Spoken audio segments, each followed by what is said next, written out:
Day of the Dead, or Día de Muertos, is one of the most important celebrations in Mexico, with roots dating back thousands of years, long before Spanish settlers arrived. It has become a blend of Catholic tradition and Mexican mysticism, commemorating death as another element of life and as a way to remember and honor loved ones. In bustling markets, stalls sell decorated skulls made of sugar or chocolate and sheets of tissue paper, cut into delicate shapes, adorn stores and restaurants. In houses all over the country, families carefully place photographs of their ancestors on an altar beside candles and a traditional Mexican pastry as incense fills the air. In flower shops, freshly cut marigolds line the storefronts. Although the tradition has long been part of Mexican culture, the holiday has of late become an important tourist draw, with travelers visiting towns and cities across the country to witness the colorful displays of ofrendas, altars to invite the spirits of the dead back into the world of the living. While the festivities have appeared in Oscar-winning movies and even commercials for major companies, for Mexicans it remains an intimate family tradition, a moment to remember and honor those we have lost, and allow them back into our homes, even just for an evening. And in a country where violence and tragedy have become pervasive, it is also a reminder of Mexico's ability to persevere and laugh at anything, even death. It is observed on November 2nd, when all souls of the dead are believed to return to the world of the living.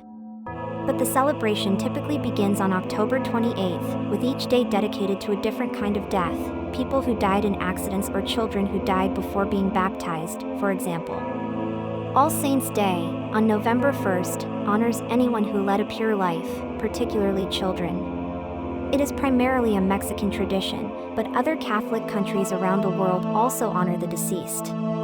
In the Philippines, relatives visit the graves of the dead, bringing flowers and lighting candles. In Brazil, there is Dia de Finados. And in many other countries, including the United States, November 2nd is similarly recognized as All Souls' Day, when Catholics remember and pray for the dead. The holiday has its origins in indigenous cultures dating back thousands of years, particularly influenced by the Aztec or Mexica people. In Aztec culture, death was transitory, and the souls of the dead could return to visit the living. At least two important festivals in the fall would celebrate the dead and invite them back to the world of the living. After the Spanish arrived in the 16th century, those traditions were melded into the Catholic calendar and are now celebrated to coincide with All Souls' Day. Celebrations vary by region, but some elements tend to be universal. People typically place photos of deceased loved ones at an ofrenda, along with their favorite food or drink. In some parts of the country, like Morelos State, families open their doors to anyone interested in viewing the altar, offering them food like pan de muerto, a traditional Mexican pastry, and atole, a drink made from corn. On November 2nd, many head to cemeteries to place flowers, candles, and other offerings at graves. As the tradition's global popularity has grown, particularly with Hollywood films like Coco and The Book of Life, festivities have become larger and more elaborate. After the 2015 James Bond film Spectre featured an elaborate Day of the Dead parade snaking through downtown Mexico City, officials held a real-life version, which included dancers in bright costumes and floats with images of giant skulls. The parade has since become an important tourist attraction for the capital, with 2.6 million attending in 2019. In the United States, cities with large Mexican populations like Los Angeles, Chicago, and San Antonio also hold celebrations, including parades, exhibitions, and street fairs.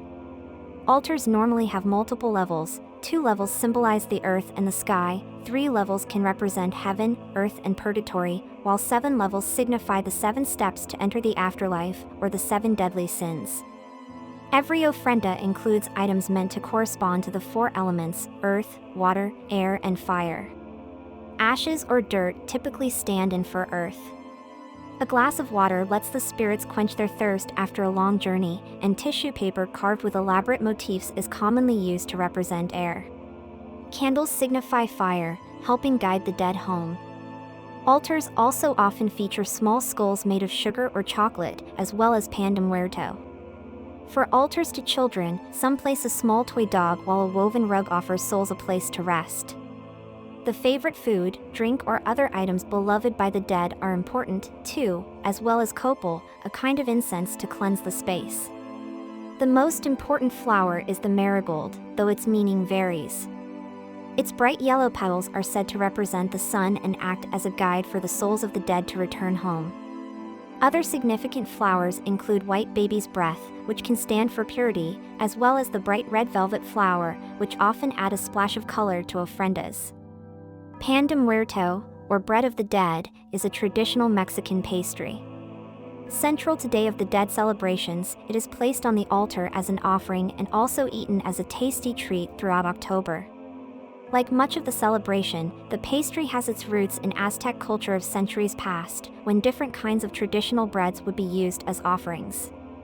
Round in shape, with a pair of crossed bones and a circle representing a skull made of pastry on top, the pan de muerto is similar in texture to challah, usually sprinkled with sugar or other toppings.